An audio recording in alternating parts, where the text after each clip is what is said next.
जैन प्यारे साथियों, कैसे हैं आप लोग? आशा करते हैं आप लोग अच्छे होंगे, जबरदस्त होंगे और बेहतरीन होंगे और अपने पठन पाठन में लगेंगे। कहने का मतलब है कि हम कल उपराष्ट्रपति खत्म कर दिए थे, उससे पहले राष्ट्रपति खत्म कर दिए थे, और हम बोले थे कि इसे 2 क्लास में प्रधानमंत्री, उप प्रधानमंत्री और मंत्रिपरिषद और मंत्रिमंडल खत्म है, लेकिन एक ही क्लास में ज्यादा टॉपिक है नहीं, तो एक ही क्लास में हम खत्म कर दे सारी चीज।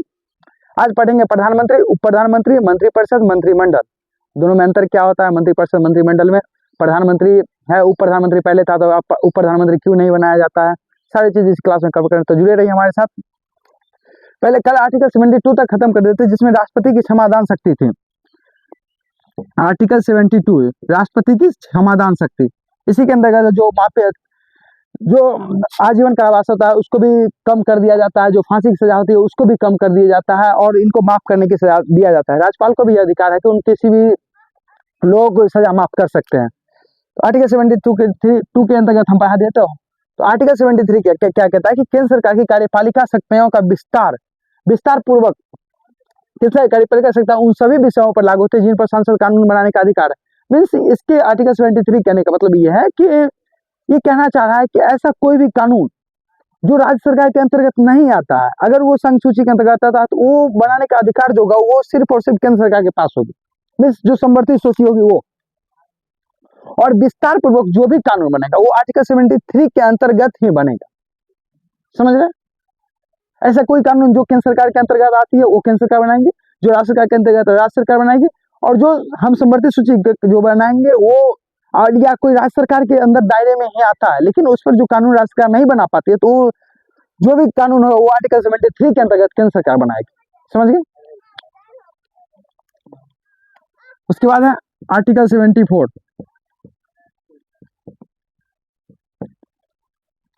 आर्टिकल 74 क्या कहता है कि मंत्रिमंडल की गठन, मंत्रिपरिषद का गठन, राष्ट्रपति की सिफारिश पर एक मंत्रिपरिषद की गठन किया जाएगा। मंत्रिपरिषद का गठन राष्ट्रपति की सिफारिश पर की जाएगी।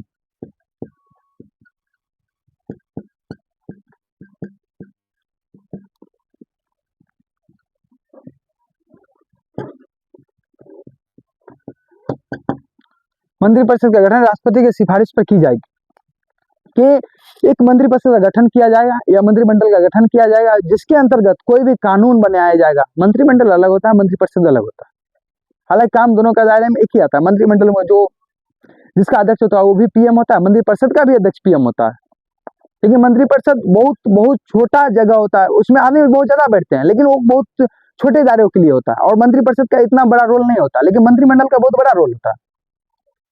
मंत्रिमंडल का भी अध्यक्ष पीएम होता है, और उसके अंतर्गत बहुत सारे मंत्री जो होते हैं वो सारी चीज, सारे विभाग उन लोग को अलग अलग दे दिया जाता है और उनके अंतर्गत कार्य करते हैं। तो वही कहता है आर्टिकल 74 कि एक मंत्रिपरिषद का गठन किया जाएगा, जिसके जो राष्ट्रपति की सिफारिश पर किया जाएगा, और जो कानून बनाने का या कानून का संचालन करने के लिए कार्य करेंगे।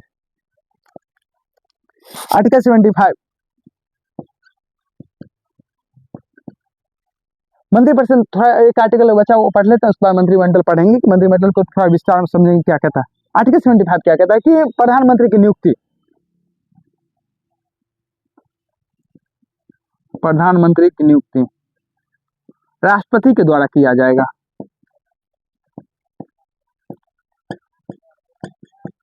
राष्ट्रपति के द्वारा किया जाएगा। इस आर्टिकल में लिखा हुआ है आर्टिकल 75 यानी प्रधानमंत्री की जो नियुक्ति होगी वो राष्ट्रपति के द्वारा किया जाए। तो यहाँ पर एक विशेष क्वेश्चन उठता है कि अगर प्रधानमंत्री की नियुक्ति राष्ट्रपति के द्वारा किया ही जाता है, तो आम चुनाव क्यों कराया जाता है? लोकसभा का जो इलेक्शन होता है प्रत्येक 5 वर्ष को क्यों कराया जाता है? इसलिए कराया जाता है कि राष्ट्रपति को ये अधिकार है कि वो नियुक्त करेंगे प्रधानमंत्री, लेकिन ये नहीं अधिकार है कि वो किसी को भी प्रधानमंत्री बना देंगे। ऐसा नहीं है, वो उसी को प्रधानमंत्री बनेंगे जिसका लोकसभा में या जिसका मंत्रिमंडल, मंत्रिपरिषद में उसका बहुमत सिद्ध हो सके, जिसके 543 सीट पर जो जिसको आधा से एक, यानी जो 543 के आधा करके एक जोड़ दिया जाएगा, उसमें बहुमत जो जिसका सिद्ध हो जाएगा, उसी के आधार पर के प्रधानमंत्री की नियुक्ति की जाएगी। और जब बहुमत सिद्ध नहीं होता है तो वहीं पे फिर गठन किया जाता है, गठबंधन सरकार आती है, महागठबंधन सरकार आती है, जो इंडिया अलायंस है, यूपीए पहला हुआ करता था, अब इंडिया अलायंस कर दिया गया 2014 से, नहीं 2022 से, सॉरी 2022 से इंडिया अलायंस कर दिया। उससे पहले यूपीए आता, इंदिरा गांधी की सरकारें बनी थी, मनमोहन सिंह प्रधानमंत्री थे उस वक्त के। उसके बाद बीजेपी आया, जो बीजेपी, आरजेडी, बीजेपी और जेडीयू, ये सब मिलकर के एक एनडीए का गठबंधन करते हैं। जो नेशनल एनडीए के अंतर्गत जो बीजेपी का होता है मेन मंत्री होता है एनडीए के अंतर्गत बीजेपी, और यूपीए जो इंडिया अलायंस होता है उसके अंतर्गत मेन जो नेता है वो कांग्रेस।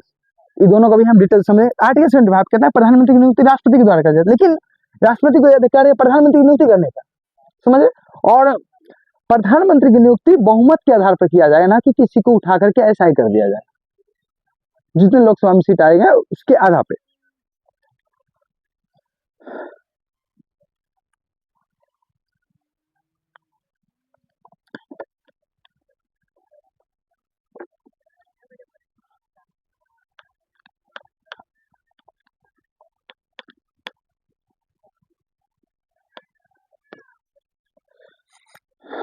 भारत के प्रथम प्रधानमंत्री पंडित जवाहरलाल नेहरू थे।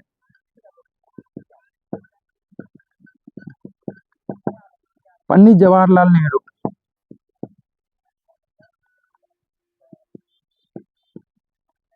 नेहरू।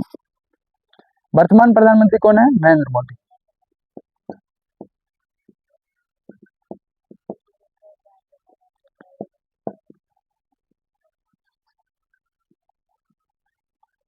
जो 2014 से कार्यरत है।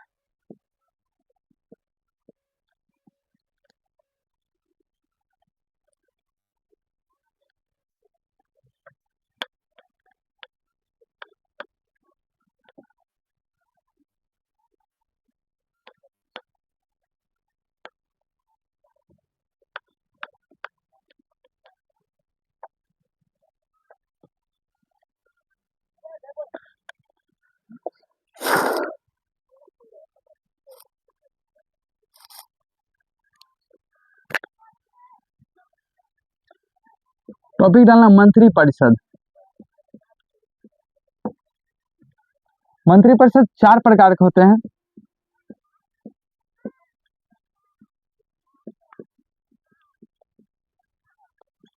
पहला होता है कैबिनेट मंत्री।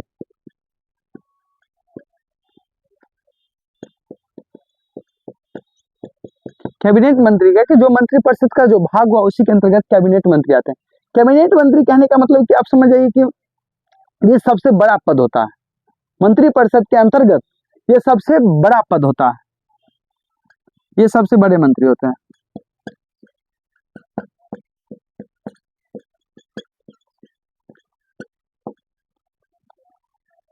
जो कोई भी कार्य डायरेक्ट पीएम से करके करते हैं, जो कोई भी निर्णय लेने के लिए स्वतंत्र, निर्णय लेने के लिए स्वतंत्र। इसके अध्यक्ष पीएम होते हैं। इसके अध्यक्ष प्राइम मिनिस्टर।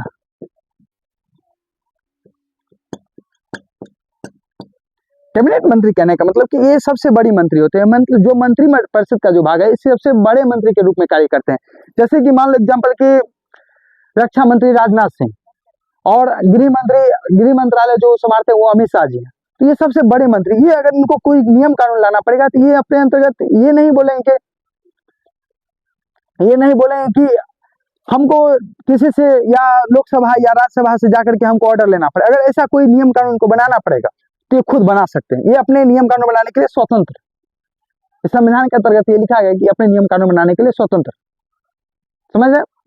और इनके जो पीएम, इनका जो अध्यक्ष होता है वो पीएम होते हैं, जो कैबिनेट मंत्री। दूसरा होता है राज्य मंत्री। सेकंड है राज्य मंत्री।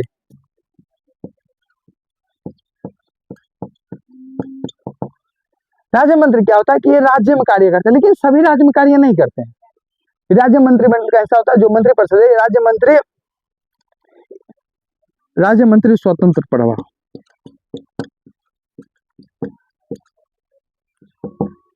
ये राज्य के अंतर्गत तो काम करते हैं मंत्री, लेकिन इनका जो डायरेक्ट कनेक्शन होता है वो पीएम के साथ कनेक्शन होता है। मतलब अगर कोई भी अध्यक्ष होता है या कोई भी कार्य करना होता है डायरेक्ट प्राइम मिनिस्टर से पूछ के करते हैं। ये कैबिनेट में कोई भी मंत्री से जाकर के नहीं पूछेंगे कि हम ये कार्य करें या नहीं करें।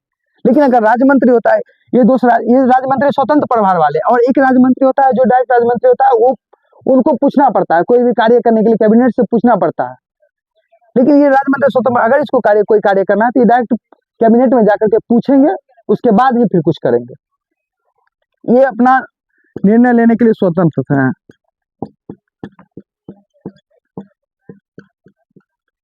लेने के लिए स्वतंत्र है। ये प्रत्येक राज्य में नहीं होते हैं।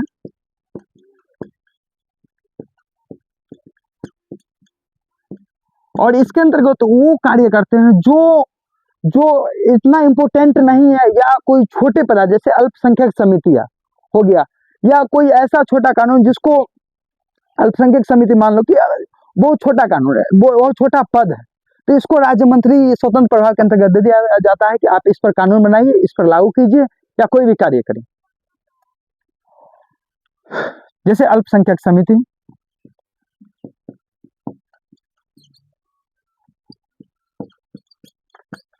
अल्पसंख्यक समिति।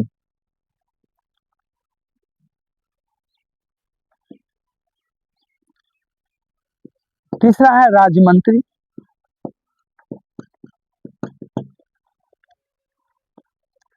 ये अपना निर्णय लेने के लिए स्वतंत्र नहीं है।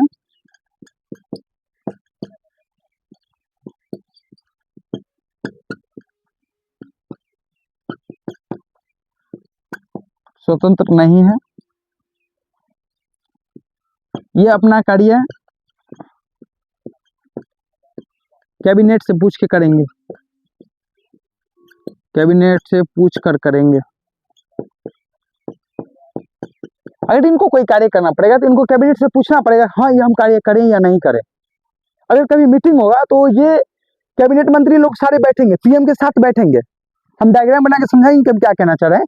कैबिनेट मंत्री जो है सारे को बुलाए जाएंगे। अगर कोई मीटिंग होगा, अगर मान लो कि इमरजेंसी लग या कोई ऐसा कानून जो तुरंत बनाना है, और ये जो कैबिनेट मंत्री है इसके 15 दिन पर, प्रत्येक दिन 15 दिन पर मान लो कि एक बैठक होना ही है, जहाँ प्रधानमंत्री सारे मंत्री को बैठा करके ये बात करेंगे कि क्या चल रहा है क्या नहीं चल रहा। और जो राज्य मंत्री होता है उनको नहीं बुलाया जाता। राज्य मंत्री स्वतंत्र प्रभाव, इनको तब बुलाया जाता है जब जरूरत पड़े। इनको बिना बुलाए आप नहीं जा सकते हैं मीटिंग में। और ये जो राज्य मंत्री, इनको तो साफे नहीं बुलाया जाता है, इनको पूछा भी नहीं जाता। मान लो अगर ये प्रिंसिपल है तो ये उप प्रिंसिपल हुए, प्रिंसिपल, ये वाइस प्रिंसिपल हुए, और ये टीचर हुए, जो सीनियर टीचर हुए वो। और जो वो एक आता है उप मंत्री। उप मंत्री का पहले रोल रहता था कि उप मंत्री बना दिया जाता था, अब उप मंत्री नहीं बनाया जाता। 2014 के बाद से सारा खत्म कर दिया गया उप मंत्री को। तो उप मंत्री एक मान लो कि नॉर्मल टीचर हुआ, यानी गार्ड हुआ, इस तरह समझ जाइए। आप किसी ऐसे स्कूल में पढ़ाई कर रहे हैं जहाँ जो प्रिंसिपल है सो कैबिनेट मंत्री है, राज्य मंत्री स्वतंत्र प्रभाव वाले वो है उप प्रिंसिपल, और जो ये राज्य मंत्री ये कोई टीचर हुए, और जो उप मंत्री हुए वो एक वहां के गार्ड हुए। उप मंत्री का अब कोई वैल्यू रहा नहीं। मंत्री के जब नहीं रहते थे, अनुपस्थित रहते थे या अनुपस्थित रहते थे, तो उसकी जगह कार्य करते थे उप मंत्री। तो 2014 के बाद से उसको खत्म कर दिया गया। और मंत्री 4 प्रकार के होते हैं। अब डायग्राम से समझो कि हम कहना क्या चाह रहे हैं। और ये चारों उप मंत्री,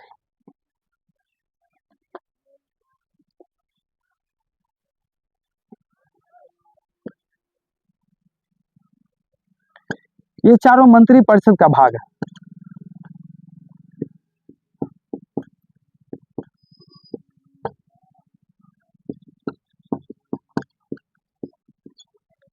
एक है उप मंत्री,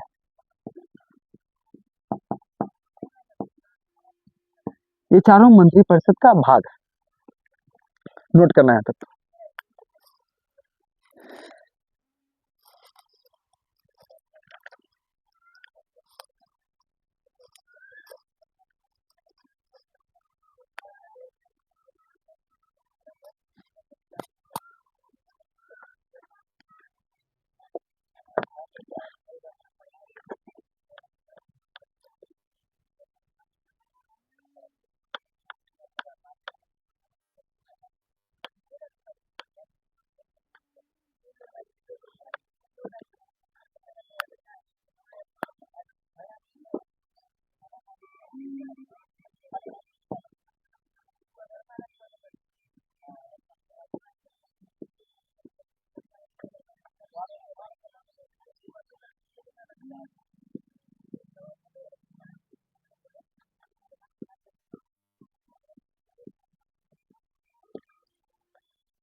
देखिए डायग्राम समझिए कि मंत्रिपरिषद और मंत्रिमंडल होता क्या है।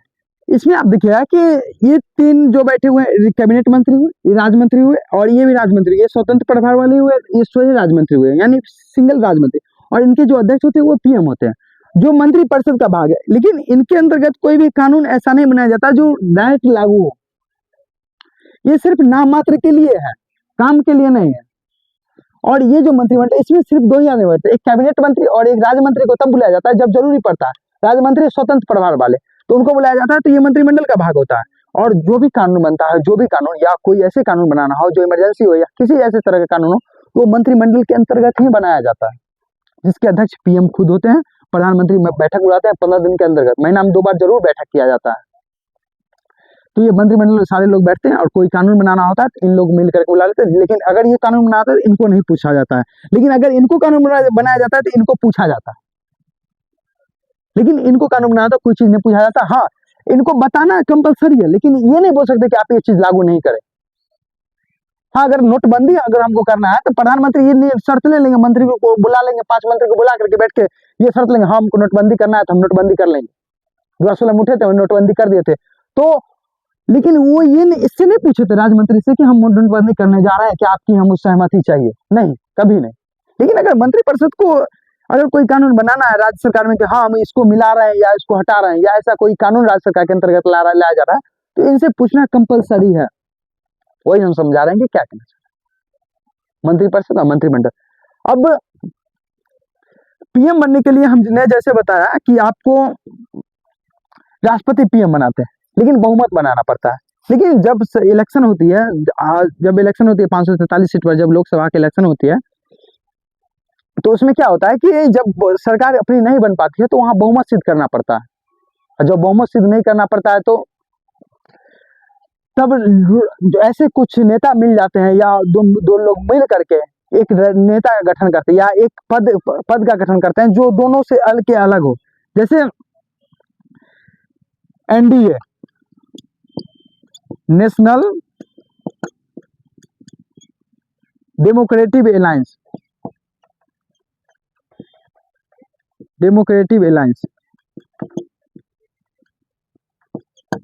एनडीए के अंतर्गत इनका जो मेन नेता है वो क्या है, बीजेपी है। और एनडीए जब बना था तो एनडीए उसी बात से कार्यरत है, एनडीए अभी तक। और बीजेपी इनके मुख्य नेता हुए। इसके अंतर्गत एक मान लो कि जैसे जेडीयू जो बिहार के हैं, दूसरा एलजेपी वो भी बिहार के हैं, शिवसेना महाराष्ट्र,